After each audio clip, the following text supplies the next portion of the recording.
नमस्कार दोस्तों, मैं नरेंद्र कुमार गुप्ता। देखिए, हमने पिछली जो हमारी वीडियो थी, उनमें चतुर्भुजों के बारे में समझा था और हम इस बात को भी जानते हैं कि चतुर्भुज हमारे कई प्रकार के होते हैं।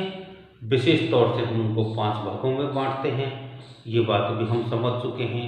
उनके नाम भी हमें आसानी से याद हो जाते हैं। समचतुर्भुज, समांतर चतुर्भुज, समलंब चतुर्भुज, वर्ग और आयत। लेकिन एक चतुर्भुज हमारे पास पतंग के अनुसार से और आता है।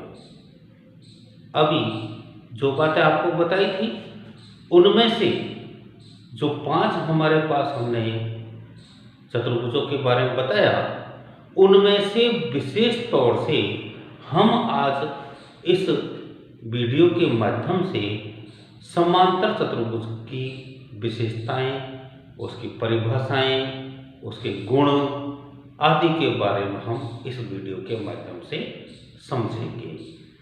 अगर वीडियो लाइक हमको करना है, समझ में आता है, बहुत अच्छी बात है।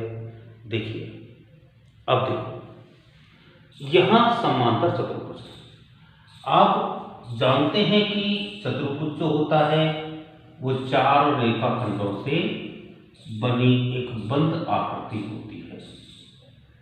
अब हम इस बात को जानते हैं कि 4 रेखाखंडों से बनी बंद आकृति को चतुर्भुज कहते हैं।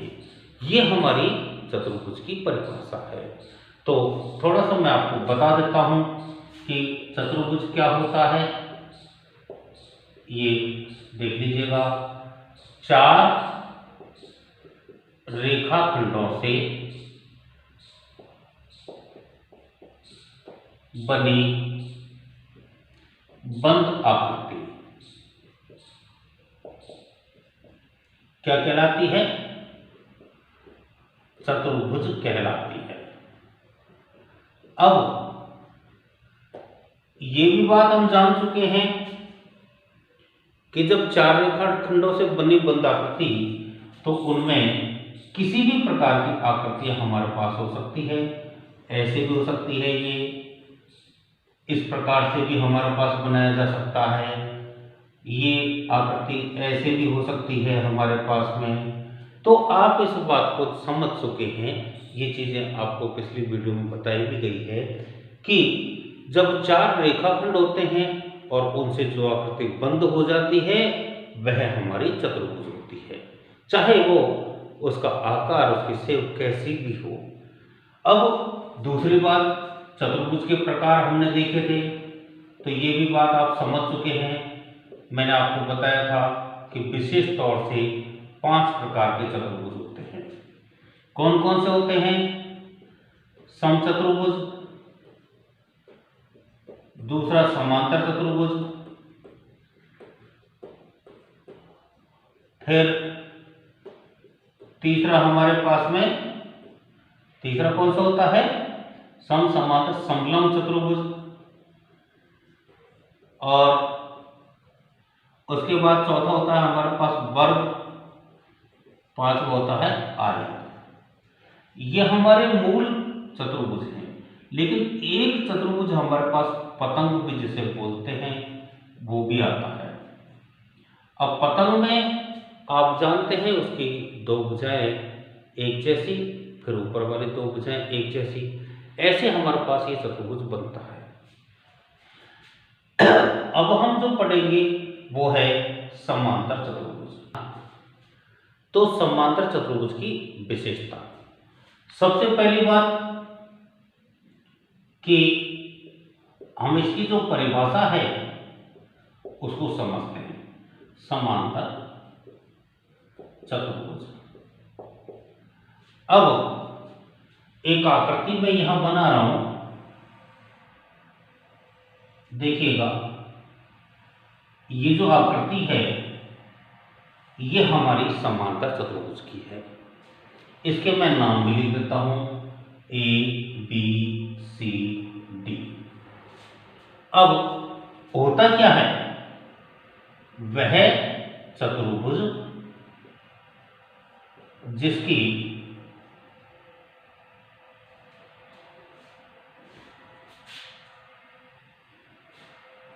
वह चतुर्भुज जिसकी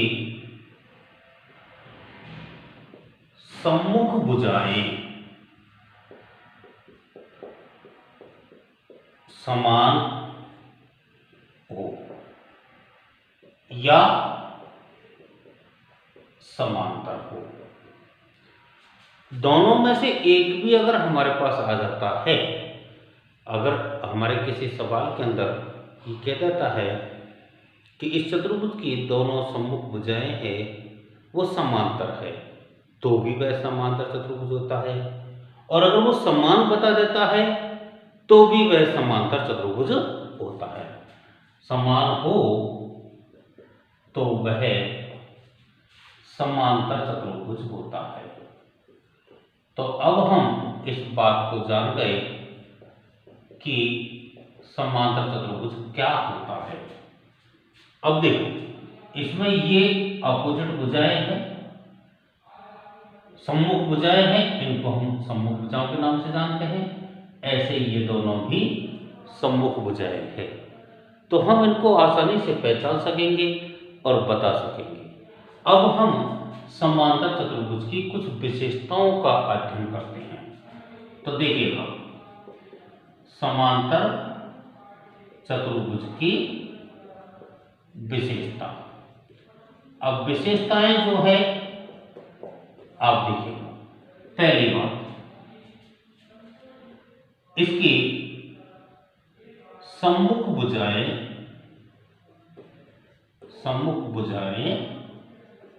समान होती है।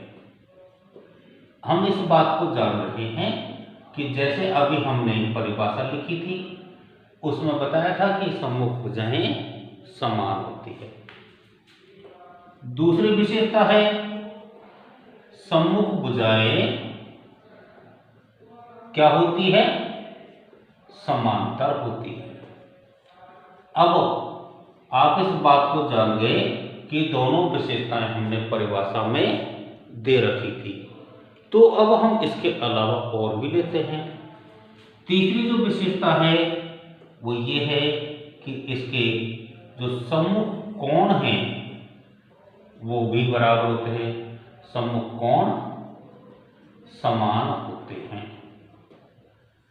अब उसके अलावा चौथी विशेषता हमारे पास में कि इसके जो विकर्ण होते हैं, जो विकर्ण हैं वो भी क्या होते हैं?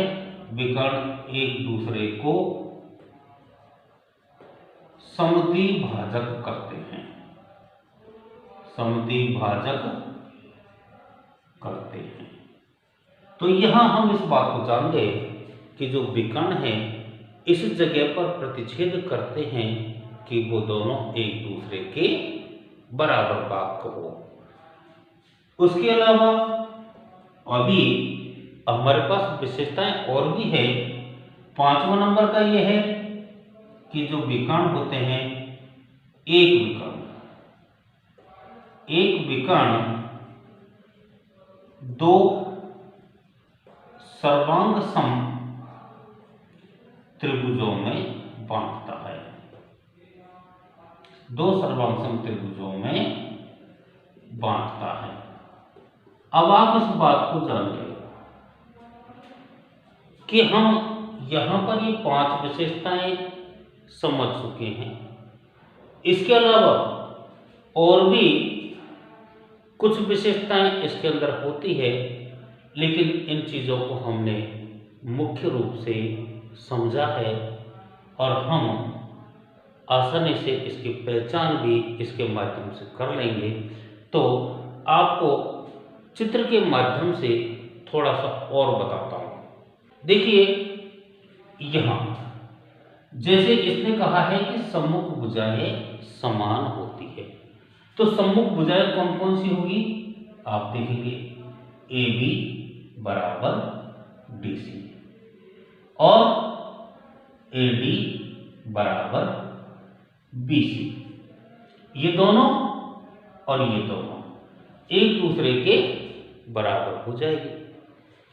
सम्मुख भुजाएं समांतर होती है, तो ये जो भुजाएं हैं ये हमारी सम्मुख भुजाएं है, तो ये ए बी समांतर डी सी तथा ए डी किसके समांतर हो जाएगी, बी सी के समांतर हो जाएगी। ऐसे हमने इसको देखा। सम्मुख कोण समान होते हैं, तो कोण कौन कौन से हो गए, कोण ए के बराबर कोण सी तथा कोण बी के बराबर कोण डी हो जाएगा। विकर्ण एक दूसरे को समद्विभाजक करते हैं, तो यहां पर हमने ये दो विकर्ण डाल दिए और ये विकर्ण क्या है, बिंदु O पर प्रतिच्छेद कर गए। तो इसका मतलब हो गया कि यहां पर OA बराबर OC तथा OB बराबर OD। इसके अलावा एक विकर्ण दो सर्वांगसम त्रिभुजों में बांटता है। तो जैसे AC विकर्ण अगर हम डालते हैं तो त्रिभुज ABC और CDA, ऐसे ये दोनों त्रिभुज हमारे क्या हो जाएंगे, सर्वांगसम हो जाएंगे। अब हम इन विशेषताओं के माध्यम से कुछ सवालों को हल करेंगे, जो हम अगली वीडियो में हल करेंगे। तब तक के लिए धन्यवाद।